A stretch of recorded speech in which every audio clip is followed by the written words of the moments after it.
Hello everyone, good evening again. Kurumzari kuzu zangbo Sikkim dagi ko. Mamangda mayam na ingon da video se toina thagal o video ngai ba wai na ingon da hare ko adu comment da. Adu gai nang si se yam thu na ngrang.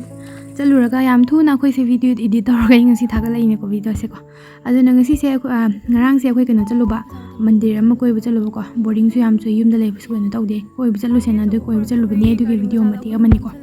Yamna sang budi na te video se yamna sang number su nuai te na ko aduna mandir ko bisal bugi video yeng minar si ko ngasi de ka gi pot khuchai sam diu pot se chai ben loi thamam lai te na table ka su khuchai am tawre da ris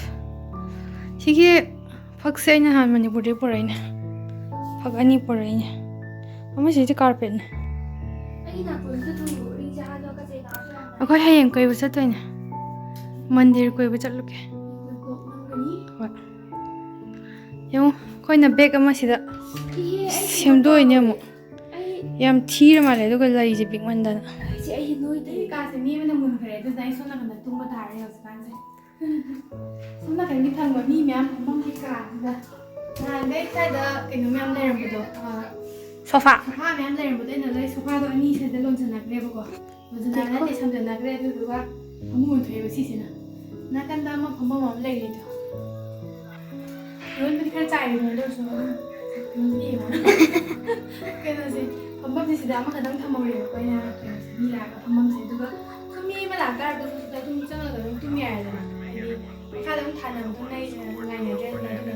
si pambab sing de mila ka mi tum ba sila so ko si de bala ma thamawri ni ke na la mai cha ga thamawri wo ba na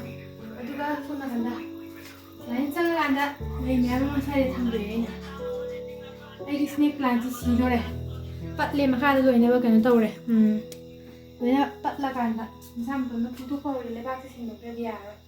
ru ga tv da na si da tham ne du ga smai tor ga phamu kha le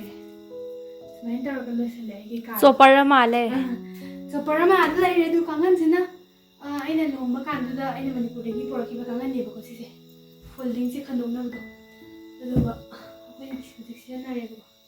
easy way na ko si na bin na kan kan kha ti aduna hayeng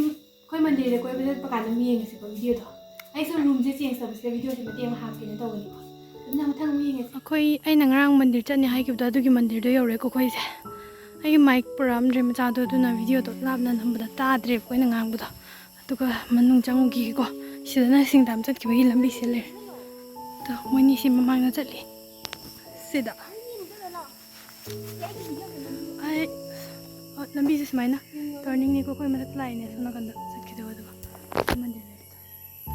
smaina aduna akoi ni se le ngarang se koi se khara ngan na cha che du ga pung ama ni dai cha la kan da ngan dan halak se haina bane ba du ga ai ni pa se na theng halak da na ma dukan cha lu ne cha la ga ma na ba theng ne dum pham lai thok ba du ga thengak da na koi ni se khatna da lai ni khana chali ne ko ta cha se har ga na dum thengal le no ko du ga yore oi si da kano gari ma da ko yum nam chala yore ni ko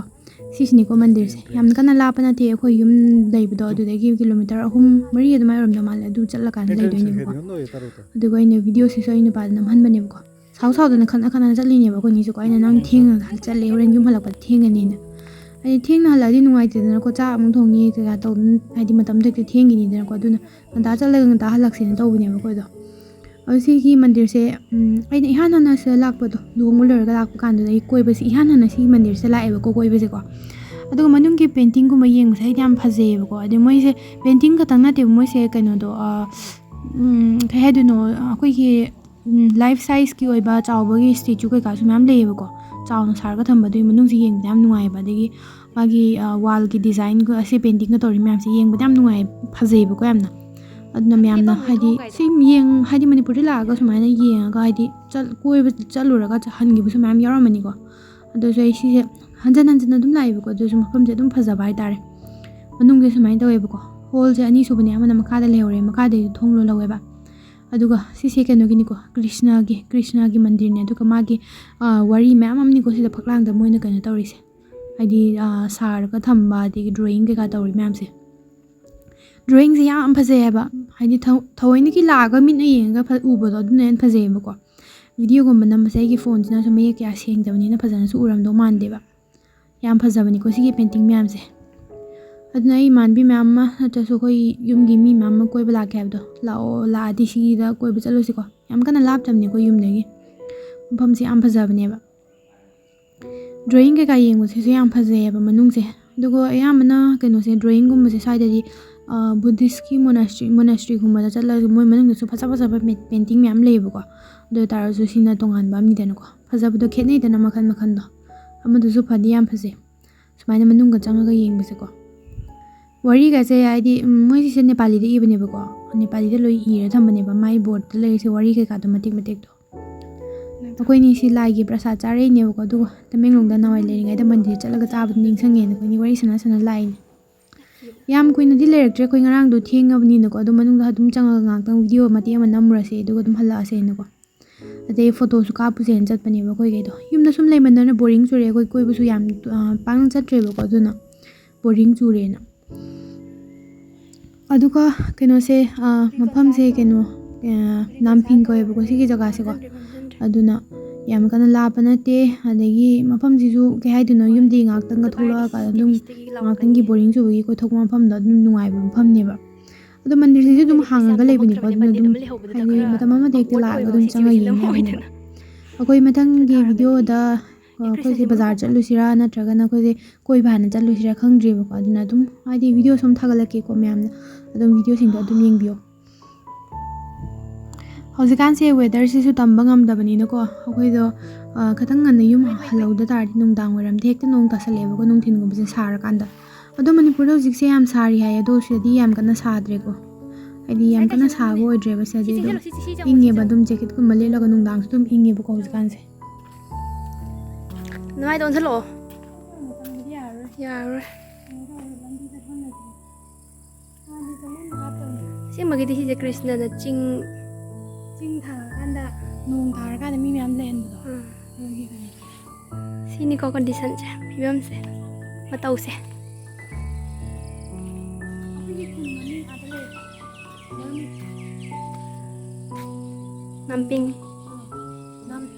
ꯅꯝꯄꯤꯡ ꯄꯤꯗꯨꯗꯦ ꯆꯤꯡꯗ ꯑꯔꯥꯞꯄꯗ ꯌꯨꯝ ꯑꯃ ꯂꯩꯕ ꯎꯔꯤꯁꯦ ꯁꯤ ꯌꯦꯡꯉꯣ ꯁ꯭ꯋꯥꯏꯗ photo ꯀꯥꯞꯄ ꯌꯥꯔꯅꯤ ꯍꯣꯏ ꯑꯩꯒꯤ ꯀꯥꯞꯁꯦ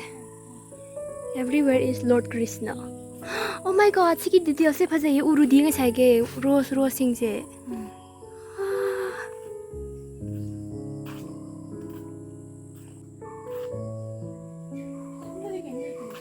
ꯑꯗꯨꯏꯁꯨ ꯆꯤꯡꯗꯣ ꯕꯦꯛꯒ꯭ꯔꯥꯎꯟꯗꯣ ꯁꯤ ꯁꯥꯏꯗꯒ ꯐꯣꯇꯣ ꯀꯥꯞ ꯌꯥꯅꯤ ꯀꯥꯞꯈꯤꯁꯤꯁꯦ ꯐꯣꯇꯣ ꯈꯔ ꯌꯥꯝ ꯀꯥꯞꯈꯤꯁꯦ ꯑꯗꯨꯒ ꯑꯩꯈꯣꯏꯁꯦ ꯁꯤꯗꯒꯤ ꯀꯨꯝꯊꯔꯒ ꯆꯠꯈ꯭ꯔꯁꯨ ꯌꯥꯔꯦ ꯑꯗꯨꯕꯨ ꯑꯩꯈꯣꯏꯅ ꯃꯃꯥꯡꯒꯤꯗꯣ ꯎꯅꯤꯡꯕꯒꯤ ꯁꯣꯝ ꯀꯥꯟꯗ ꯂꯥꯛꯄ ꯋꯥꯅꯤ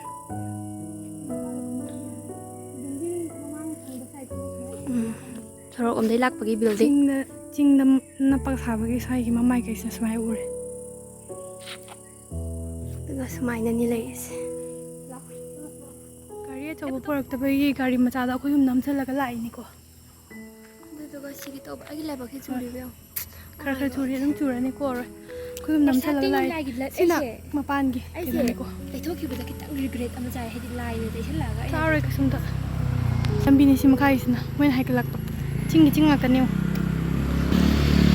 ꯑꯆꯥꯄꯣꯠ ꯆꯥꯔꯨꯈꯤꯒꯦ ꯑꯗꯨꯅ ꯒꯥꯔꯤ ꯃꯆꯥꯁꯤꯗ ꯑꯩꯈꯣꯏ ꯑꯍꯨꯝ ꯅꯝꯁꯤꯜꯂꯒ ꯂꯥꯛꯏꯅꯦ ꯒꯥꯔꯤ ꯑꯍꯨꯝ ꯅꯝꯁꯤꯜꯂꯒ ꯒꯥꯔꯤꯗ ꯃꯤ ꯑꯍꯨꯝ ꯅꯝꯁꯤꯜꯂꯒ ꯆꯠꯄ ꯌꯥꯗꯦꯕ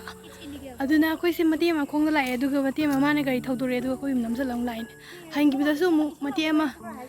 ꯑꯃ ꯑꯃꯨꯛ ꯀꯩꯅꯣ ꯇꯧꯗꯣꯏꯅꯦ ꯈꯣꯡꯅ ꯑꯃꯨꯛ ꯆꯠꯈꯤꯗꯣꯏꯕ ꯌꯨꯝ ꯌꯧꯗ꯭ꯔꯤꯉꯩꯗ ꯈꯥꯝꯃꯒ ꯄꯨꯂꯤꯁ ꯑꯥꯎꯠꯄꯣꯁ ꯂꯩꯕꯅꯤꯅ ꯆꯠ ꯌꯥꯗꯕꯒꯤ ꯚꯤꯗꯤꯑꯣ ꯅꯝꯕꯒꯤ ꯑꯃ ꯆꯦꯟꯈ꯭ꯔꯦ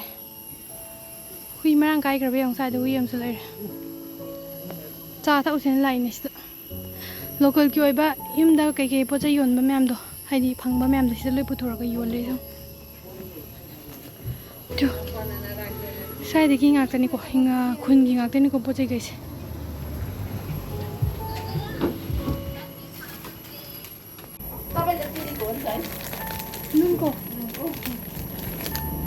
ꯑꯩ ꯆꯥꯔꯝ ꯊꯥꯟꯗꯥꯏꯔꯕꯅꯤꯅ ꯁꯝ ꯄꯨꯟꯁꯤꯜꯂꯦ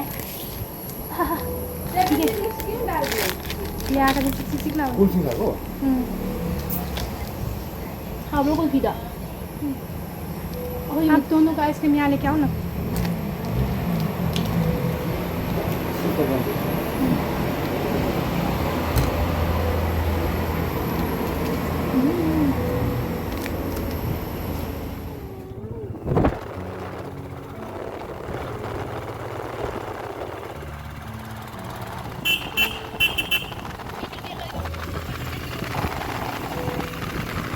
ꯑꯩꯈꯣꯏꯁꯦ ꯍꯧꯖꯤꯛꯇ ꯀꯩꯅꯣꯗꯒꯤ ꯃꯈꯥꯗ ꯃꯟꯗꯤꯔ ꯑꯃ ꯂꯩꯕꯗꯣ ꯆꯠꯂꯨꯔ ꯍꯜꯂꯛꯄꯗ ꯉꯥꯏꯔꯤꯕꯀꯣ ꯑꯗꯨꯗ ꯑꯩꯉꯣꯟꯗ ꯃꯃꯥꯡꯒꯤ ꯚꯤꯗꯤꯑꯣꯗ ꯑꯩꯉꯣꯟꯗ ꯑꯩꯅ ꯌꯨꯝ ꯍꯜꯂꯛꯄꯗꯀꯣ ꯊꯥ 2ꯒꯤ ꯃꯇꯨꯡꯗ ꯃꯅꯤꯄꯨꯔꯗꯒꯤ ꯁꯤꯀꯤꯝ ꯍꯜꯂꯛꯄ ꯀꯥꯟꯗ ꯑꯩꯒꯤ ꯌꯨꯝꯗ ꯂꯩꯍꯧꯔꯤꯕ ꯂꯩ ꯀꯩꯀꯥꯗꯣ ꯁꯤꯔꯝꯕ꯭ꯔꯥꯅ ꯑꯩꯉꯣꯟꯗ ꯍꯪꯉꯛꯄꯗꯣ ꯀꯣꯏꯁꯟꯗꯀꯣ ꯑꯗꯨꯒꯤ ꯚꯤꯗꯤꯑꯣ ꯃꯇꯦꯛ ꯑꯃꯁꯨ ꯌꯥꯎꯍꯧꯒꯦꯅ ꯇꯧꯕꯅꯤꯀꯣ ꯉꯁꯤꯁꯦ ꯑꯗꯨꯅ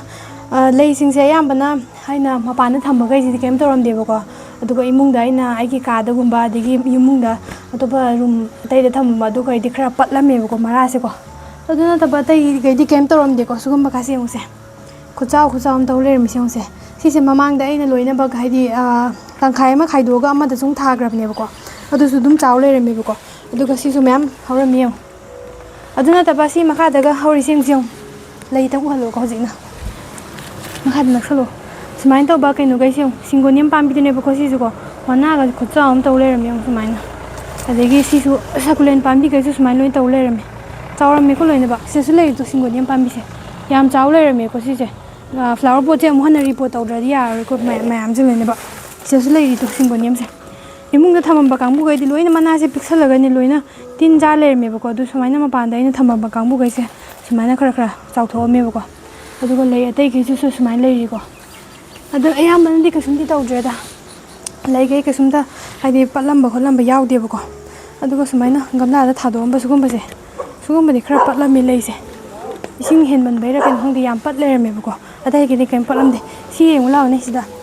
ꯈꯨꯠꯆꯥꯎꯁꯦ ꯑꯝꯇ ꯌꯦꯡꯉꯨ ꯍꯥꯏꯕ ꯃꯃꯥꯡꯗ ꯑꯩꯅ ꯁꯤꯁꯦ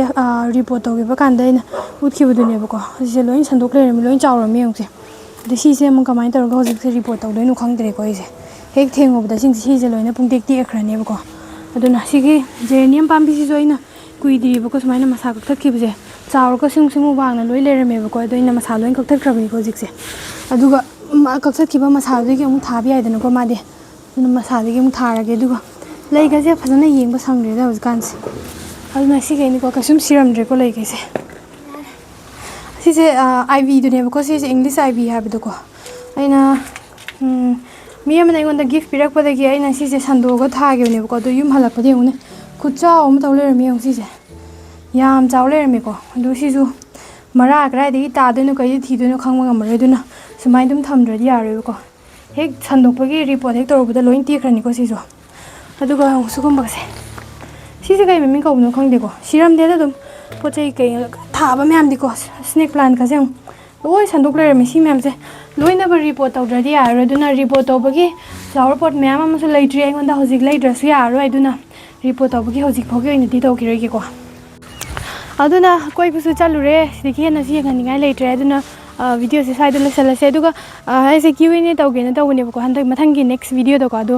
ꯃꯌꯥꯝꯅ ꯀꯣꯏꯁꯟ ꯍꯪꯉꯛꯇ꯭ꯔꯗꯤ ꯑꯩ Q&A ꯚꯤꯗꯤꯑꯣꯁꯦ ꯇꯧꯕ ꯌꯥꯔꯔꯣꯏ ꯑꯗꯨꯗꯨꯅ ꯌꯥꯔꯒꯗꯤ ꯑꯩꯉꯣꯟꯗ ꯍꯪꯅꯤꯡꯕ ꯀꯣꯏꯁꯟ ꯂꯩꯇꯥꯔꯒꯁꯨ ꯀꯣꯃꯦꯟ ꯁꯦꯛꯁꯟꯗ ꯑꯗꯨꯝ ꯍꯪꯉꯝꯃꯣ ꯑꯗꯨꯒ ꯃꯊꯪꯒꯤ Q&A ꯇꯧꯕꯗ ꯑꯃꯨꯛ ꯌꯥꯎꯔꯛꯀꯦꯀꯣ ꯑꯗꯨꯅ ꯁꯤꯈꯩꯅꯤꯀꯣ ꯑꯞꯗꯦꯠꯁꯦ ꯑꯗꯨꯒ ꯃꯟꯗꯤꯔ ꯀꯩꯀꯥ ꯌꯦꯡꯕꯗ ꯅꯨꯡꯉꯥꯏꯕ꯭ꯔꯥ ꯈꯣꯠꯄ꯭ꯔꯥ ꯑꯗꯒꯤ ꯚꯤꯗꯤꯑꯣ ꯌꯦꯡꯕꯁꯨ ꯅꯨꯡꯉꯥꯏ ꯇꯥꯔꯗꯤ ꯃꯌꯥꯝꯅ ꯍꯥꯏꯔꯝꯃꯨꯀꯣ ꯀꯃꯦꯟꯇ ꯑꯗꯨꯅ ꯁꯤꯗ ꯂꯣꯏꯁꯤꯜꯂꯁꯤꯀꯣ ꯉꯁꯤꯒꯤꯗꯤ ꯁꯣ ꯕꯥꯏ ꯕꯥꯏ